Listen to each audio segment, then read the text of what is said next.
നമുക്ക് കോൺഗ്രസ് വാർത്തകളിലേക്ക് തിരിച്ചു പോകണം. AICCയുടെ ചാർട്ടേഡ് വിമാനം കേരളത്തിലേക്ക് തിരിച്ചിരിക്കുന്നു എന്നുള്ള ഏറ്റവും നിർണായകമായ ഒരു വിവരമുണ്ട്. 4 മണിയോടുകൂടി ഈ വിമാനം കേരളത്തിലെത്തും എന്നാണ് മനസ്സിലാക്കേണ്ടത്. നേരത്തെ പറഞ്ഞ മുഗൾ വാസ്നിക്കും അടക്കമുള്ള ഹൈക്കമാൻഡ് പ്രതിനിധികൾ, ഹൈക്കമാൻഡ് നിരീക്ഷകർ ഈ വിമാനത്തിലായിരിക്കും കേരളത്തിലേക്ക് എത്തുക. ലാൻഡിങ്ങിന് AICC അനുമതി തേടി എന്നുള്ള ഏറ്റവും നിർണായകമായ വിവരമുണ്ട്.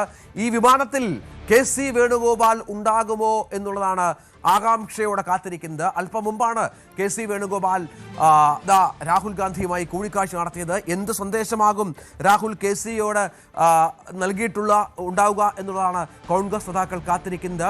ഉച്ചയ്ക്ക് ശേഷമാണ് UDF നേതാക്കൾ ഇതിനെ ഗവർണറെ കാണാൻ തീരുമാനിച്ചിരിക്കുന്നത്. സത്യപ്രതിജ്ഞയ്ക്കുള്ള ഒരുക്കങ്ങൾ ഇപ്പോൾ പുരോഗമിക്കുന്നു എന്നുള്ള വിവരങ്ങൾ കൂടി പുറത്തു വരികയാണ്. VV അരുൺ ചേരുന്നു. അരുണ്, ദീപാദാസ് മുൻഷിയും ഒപ്പം മറ്റ് നിരീക്ഷകരും, കേന്ദ്ര നിരീക്ഷകരും ഈ വിമാനത്തിൽ ഉണ്ടാകുമെന്ന കാര്യത്തിൽ, മുകുൾ വാസ്നിക്കും ഉണ്ടാകുമെന്ന കാര്യത്തിൽ സംശയമില്ല. പക്ഷേ KC വേണുഗോപാൽ ഉണ്ടാകുമോ? അനുനയ ശ്രമങ്ങളുടെ ഭാഗമായി KCയെ കൂടി കേരളത്തിലേക്ക് എത്തിക്കുമോ എന്നുള്ള കാര്യത്തിലൊക്കെ ഒരു വ്യക്തത വരേണ്ടതുണ്ട് അല്ലേ? എന്താണ് പ്രതീക്ഷിക്കേണ്ടത്? തീർച്ചയായിട്ടും രഞ്ജിത്ത്, 1 മണിക്കാണ് ചാർട്ടേഡ് വിമാനം ഡൽഹിയിൽ നിന്ന് പുറപ്പെടുക. 4 മണിക്ക് തിരുവനന്തപുരം വിമാനത്താവളത്തിൽ ലാൻഡ് ചെയ്യാനാണ് അനുമതി തേടിയിട്ടുള്ളത്. AICC ആണ് ഈ ചാർട്ടേഡ് വിമാനം ബുക്ക് ചെയ്തിരിക്കുന്നത്. 4 മണിയോടുകൂടി ഇവിടെ എത്തും. ആ തരത്തിലാണ് ഇപ്പോൾ അറിയിപ്പ്. ഒരുപക്ഷെ സമയത്തിൽ മാറ്റം വരാം. അതുകൊണ്ട് ഒരു കാര്യം ഉറപ്പിക്കാം, ഈ നിയമസഭാ കക്ഷി യോഗം വൈകും. അത് ഒരുപക്ഷെ 4 മണിക്ക് ശേഷം മാത്രമേ ചേരാൻ ഇടയുള്ളൂ. AICC നിരീക്ഷകരായ അജയ് മാക്കാനും അതുപോലെ തന്നെ മുകുൾ വാസ്നിക്കും ആ വിമാനത്തിലുണ്ടാവും. ദീപാദാസ് മുൻഷിയും ആ വിമാനത്തിൽ മാത്രമേ എത്തുകയുള്ളൂ. 11:30 എത്തില്ല എന്നാണ് ഇപ്പോൾ ലഭിക്കുന്ന സൂചന. അവർ അവിടെ ഇപ്പോഴും ഡൽഹിയിലുണ്ട്. ഏറ്റവും നിർണായകമായ ചോദ്യം, ആ വിമാനത്തിൽ KC വേണുഗോപാൽ ഉണ്ടാകുമോ? പറന്നിറങ്ങുമോ KC കേരളത്തിന്റെ മുഖ്യമന്ത്രിയാകാൻ? അല്ലെങ്കിൽ VD സതീശൻ മുഖ്യമന്ത്രിയായാൽ അദ്ദേഹത്തിന് പിന്തുണയുമായി KC എത്തുമോ? ഈ കാര്യമാണ് അറിയേണ്ടത്. KC വേണുഗോപാൽ ഈ ചാർട്ടേഡ് വിമാനത്തിൽ ഉണ്ടാകുമോ എന്നുള്ളത് തന്നെയാണ് ഈ മണിക്കൂർ ഏറ്റവും പ്രധാനപ്പെട്ട ചോദ്യം, ഏറ്റവും ആകാംക്ഷ ഉണർത്തുന്ന ചോദ്യം. ഏതായാലും AICCയുടെ ചാർട്ടേഡ് വിമാനം 4 മണിക്ക് തിരുവനന്തപുരം വിമാനത്താവളത്തിൽ ലാൻഡ് ചെയ്യാൻ അനുമതി തേടിയിട്ടുണ്ട്. അത് വ്യോമയാന വകുപ്പ് അതിന് അനുമതി നൽകിയിട്ടുമുണ്ട്. ഇനി അറിയേണ്ടത് ആ വിമാനത്തിൽ ആരൊക്കെ ഉണ്ടാകും.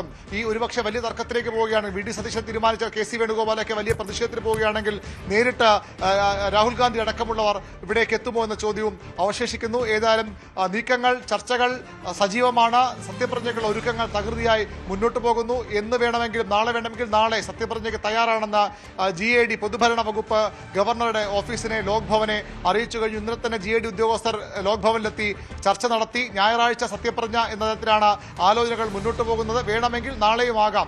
അതിനുള്ള തയ്യാറെടുപ്പുകൾ വേഗത്തിൽ മുന്നോട്ട് കൊണ്ടുപോകാൻ ഒരുക്കമാണെന്നാണ് GAD അറിയിച്ചിരിക്കുന്നത്. 18 വരെ ഗവർണർ തിരുവനന്തപുരത്ത് ഉണ്ടാകും. 19 അദ്ദേഹം ആരോഗ്യ സർവകലാശാലയുടെ പരിപാടിയിൽ പങ്കെടുക്കാൻ തൃശ്ശൂരിലേക്ക് പോകും. ബിരുദദാന ചടങ്ങാണ്. അതുകൊണ്ട് തന്നെ അദ്ദേഹം 18 വരെ തലസ്ഥാനത്ത് ഉണ്ടാകും. അതിനു മുമ്പ് സത്യപ്രതിജ്ഞ നടക്കും. തമിഴ്നാട്ടിൽ ഇനിയും ചില നടപടിക്രമങ്ങൾ ബാക്കിയുണ്ട്. അവിടെ കൂടുതൽ മന്ത്രിമാരുടെ സത്യപ്രതിജ്ഞയുണ്ട്. അത് കേരളത്തിലെ മുഖ്യമന്ത്രി ചുമതലയേറ്റ ശേഷം മതി എന്നൊരു നിലപാട് കേരളത്തിന്റെ ഗവർണർ, തമിഴ്നാട് കൂടി ഗവർണർ രാജേന്ദ്ര വിശ്വനാഥ് അർലേക്കർ തമിഴ്നാട് സർക്കാർ അറിയിച്ചിട്ടുണ്ട്. അതുകൊണ്ട് തന്നെ ഇവിടെ സത്യപ്രതിജ്ഞയ്ക്ക് ശേഷം മാത്രമേ അർലേക്കർ തമിഴ്നാട്ടിലേക്ക് പോവുകയുള്ളൂ. 18 വരെ അദ്ദേഹം കേരളത്തിൽ ഉണ്ടാകും.